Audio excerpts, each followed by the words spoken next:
taking a look to the program, I think it's a very complete one, where it covers all the elements that I believe are relevant today, and also I would basically remark the order. I think it's a very good program, and but at the end it will be the alumni saying more than myself probably. My session is about mobile internet, and basically we talk about applications, we talk about mobile strategy and how to integrate that in a digital marketing plan, which today is very relevant in order to cover the user needs.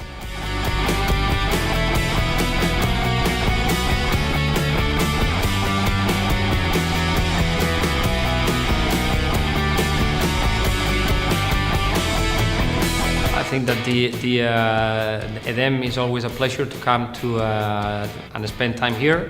The profile of the alumni are very different, so you have a combination of people working in some big companies together with people that are more in smaller or medium enterprises, and this provides a very good mix, and everybody participates a lot, which makes it easier for you as a teacher. So it's a pleasure to be here like every year.